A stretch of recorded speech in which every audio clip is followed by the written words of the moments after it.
Hello, everybody, and welcome back to the HerStoryTV and the HerStory Podcast. This is Gertrude Matcha here in beautiful Melbourne, Australia. And today I am graced with the presence of yet another fascinating young woman. Welcome to our tribe. Before we start our show today, I would like to acknowledge the traditional custodians of country throughout Australia and their connections to land, sea, and community. We pay our respect to their elders, past, present, and emerging, and extend that respect to all Aboriginal and Torres Strait Islander people today. So for those of you who know me, I live in New Zealand and I am broadcasting from Melbourne, Australia. And this is a traditional acknowledgement to the people who own this land. I feel really privileged to be here, to be able to share these amazing stories from women from all over the world who are uplifting, inspiring, and energizing each other through the power of our stories. So welcome to our tribe. Please tell everybody your full name, where you're based, how old you are, and share your story with us today.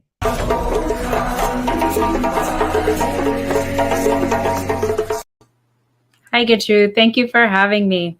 My name is Kekua Kobashigawa. I'm 43 years old. I am from and live in Hawaii in the United States.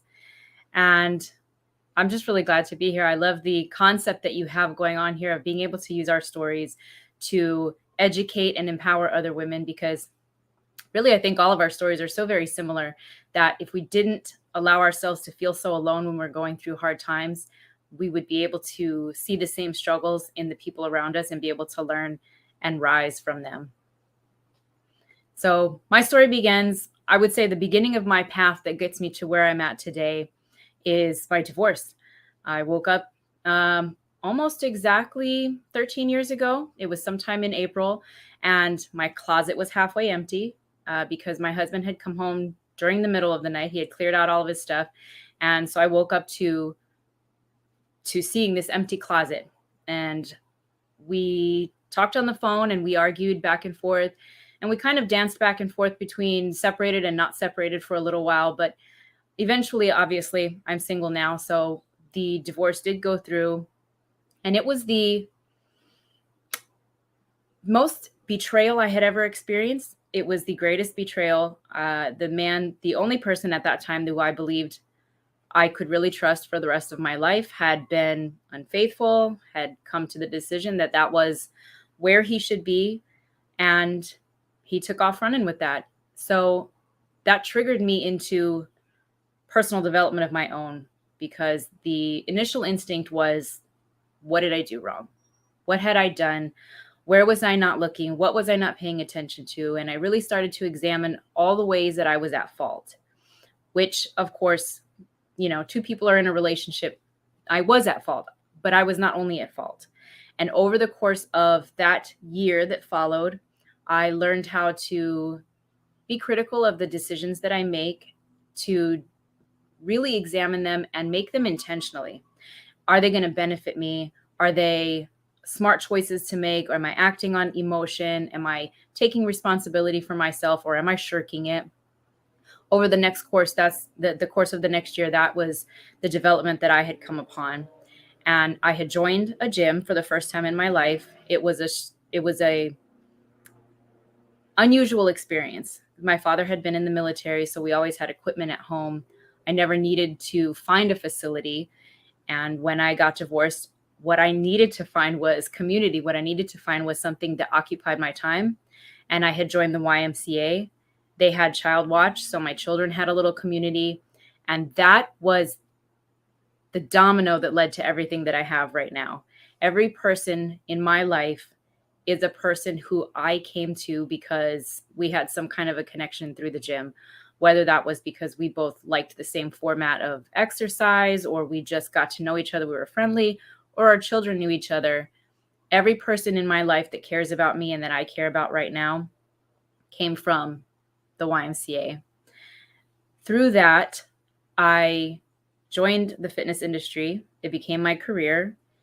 I loved it. It was incredible because I had always loved movement, I loved dance. There was this new format called Zumba, which is now, world famous. At the time, it was kind of taking off, and it became my lifeblood, honestly, for a couple of years. It was my sanity. It was how I went about finding love for myself again, was through movement.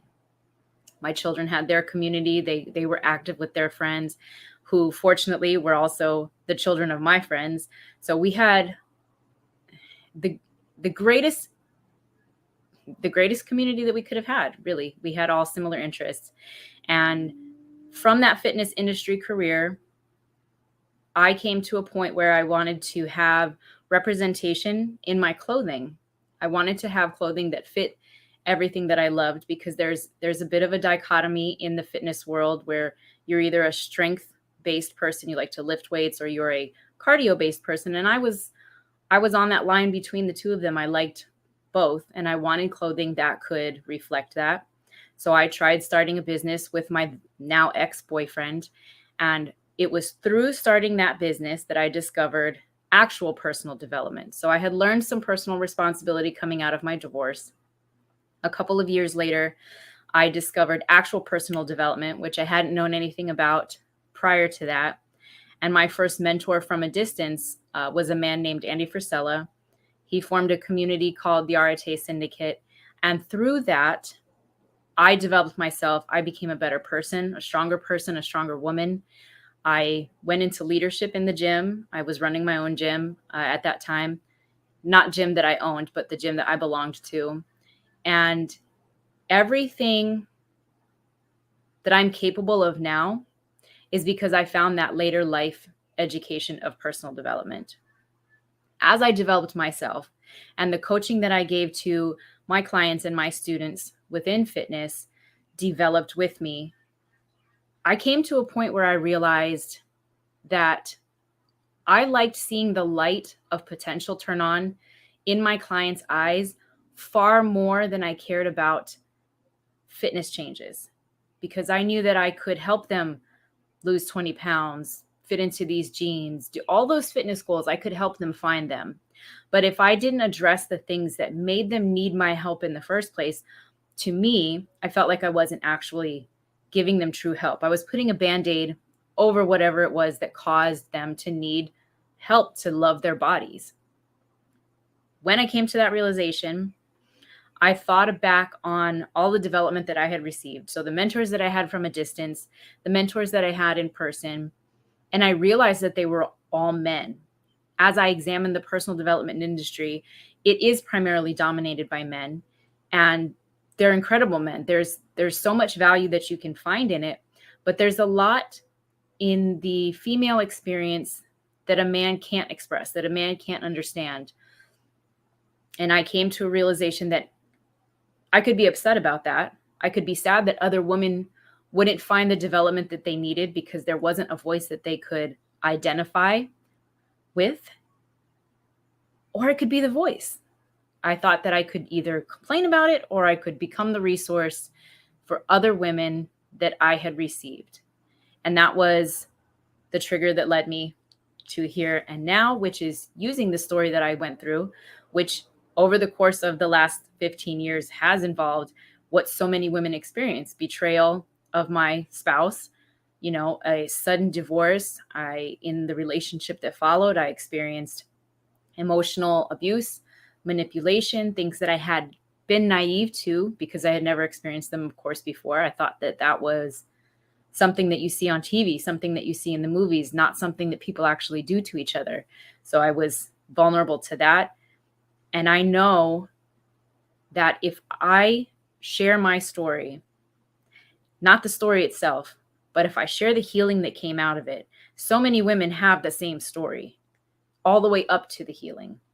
But if I share the healing that I got, that's where I feel like I can impact women. And that's my dream. I want to inspire other women to recognize that they can heal from the things that they've gone through, that we all go through, unfortunately, and use the system that I created for myself to hopefully be the steps that they take towards taking control of their life, to empowering themselves, to recognizing everything that they're capable of, everything that they deserve, which is everything they're capable of, and helping that light turn on. So coming out of that, I wrote a book. I published it at the end of last year. And I'm very, very happy to say that it launched at bestseller, because that means to me that I reached as many women as I could. I can confidently say that if I put out a resource into the world, I'm putting it out there because I want to be able to touch women that I may never, ever come in contact with. I can't touch everyone one by one. I can't work with every single woman that needs me, but I can put out a resource, as many resources as possible, to help them find the same healing that I found. Wow. It's a pity that the story you shared is a more common story than it's not common. So I have a similar story: separation, divorce, ended up grossly overweight and collapsing with heart failure from hypertension and stress. And this is happening to women all the time. But one thing that you said that really struck me was taking responsibility for what had happened. You're right. It does take two people to make a relationship work. So if I could take you back to that younger you, that young woman, and you could have a conversation with her based on what life has taught you up to this point, and you could give her 3 nuggets of wisdom about taking responsibility in a relationship from what you've learned from your experience, what would those 3 nuggets of wisdom be? I think my first nugget would be recognize that you're unhappy, because truthfully, both of us were unhappy. We, happily married people truly don't end up in that place. There were problems along the way. There were symptoms and signs. And if I had been stronger than I was at the time and intellectually honest with myself, we could have come to that divorce sooner, and maybe in an amicable way, as opposed to, we weren't, it wasn't a terrible drawn out kind of thing like some of the things that you see in the news, but it could have been done on a more friendly basis. And if I had known and understood my own self and the differences between us, I could have been honest with myself earlier and recognized that that was going to come, and we could have done it earlier, perhaps even before we had children. The second thing that I would tell that young woman is that she's far more beautiful than she feels, and that the world will see that if she sees that. And that really that's going to be the key to everything. I think the underlying basis of self-love is self-respect. And when you have those 2 things, you show up in the world in a different way, and the world treats you the way that you deserve to be treated, the way we all deserve to be treated. I love that. I really love what you've just said. Sometimes we don't see our own value, and we are our worst critics. We literally would say things to ourselves in our own heads that you would never say to a friend. Oh, yes. So sometimes when I'm coaching women who are going through situations like this, I just keep saying, that little voice that runs in your head, would you say that to your best friend? If the answer is no, we need to change that inner dialogue that is inside us. We are our worst critics. So in your coaching, you talk about emotional coaching. Mm-hmm. Tell us a little bit what that's all about. Emotional maturity, I think, is something that a lot of us are not aware that we are lacking a certain amount of it. We get into relationships that are emotionally immature because we don't understand our own lack of emotional maturity. And this manifests in the way that I've seen it. The biggest manifestation comes through different forms of insecurity. So, when we have prejudice against certain things, when they're not based in logic, which most of the time they're not, these are rooted in our insecurities that are deep-seated, subconscious, unconscious. A lot of them come back from our childhood. And learning to find the insecurities that are underneath of our behavior and all of the other unconscious programming that goes along with it that influences all of our emotions, helps us be able to evaluate our emotions in the moment instead of reacting to them. When we can evaluate and respond to the things that we feel as opposed to being controlled by them, it changes the dynamic that we have with our own selves, that internal dialogue, and then the dynamic that we have with the whole world, with our significant others, our children, our our bosses inside of our employment or our clients. Everything that we do can be improved if we improve our own emotional maturity. The other thing you mentioned was that you regret not having left earlier and got out of this relationship earlier. A lot of us can see the signs coming from a mile off. Sometimes when the children come, you say, oh, I need to stay for my children. I need to keep my family together. Mm-hmm. What was the breaking point for you? What was the straw that broke the camel's back that made you leave? I actually wasn't the one that left. He had left. He walked out in the middle of the night. I would say the straw that made me not willing to take him back, when we were arguing, I knew there would come a point, because I understand my own self personally. And I said to him, there will come a point where this can't be undone, where we can't move backwards from it. And that point for me, when he came back and he wanted to put an end to the divorce proceedings and he wanted to get back together, I had crossed the barrier of recognizing how much easier my life was as a single mother than it had been as a married woman and already being a single mother, because I was carrying, like so many women do, I was carrying everything in the household. There was no help. When he came home from work, he felt like he shouldn't be responsible for anything. And when I hit a point in my alone time and my solitude and recognizing this is all so much easier than it was when I expected help, that was my no going back moment. That was the line that I crossed over and knew that I could never come back from. Now, if I take you into your future, let's imagine that time is an illusion. Your past, your present exist in the same timeline. And I could take you to the 100-year-old you, that amazing woman who's empowered so many other women through the power of her story. And if you could have a conversation with her, what would you say to her? Because she's guided you to that point. I would thank her for the diligence that it took for me to get to that place, because I understand that learning is slow. And a lot of times that we do have to come through the experiences before we can learn from them. There's a certain amount of things that we can learn by seeing experiences around us, but then there's also a certain amount that we will never understand until we experience it. So I would thank her for her diligence, her patience with me, and for her love, because it's the love that she developed that lets me do what I do now, that lets me want to share that with the world. That is absolutely beautiful. Yeah, the beautiful thing is she's already in all of us, right? She's Absolutely. already there in the future, guiding us there. But sometimes as women, we forget that we have that inner strength in us.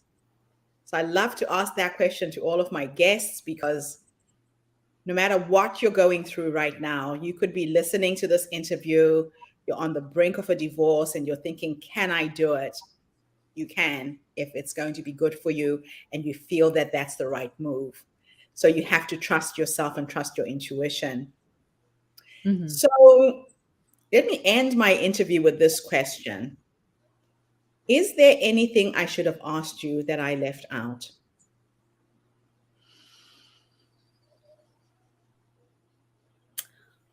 I don't think there's anything that you left out, but if I would add in one further thing, I would encourage everyone to get familiar with what your love feels like.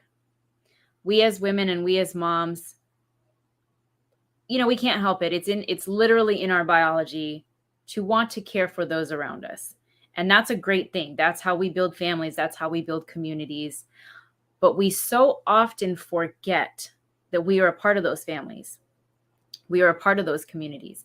And you should know what your love feels like as much as your children do, as much as your spouse does, as much as your parents do.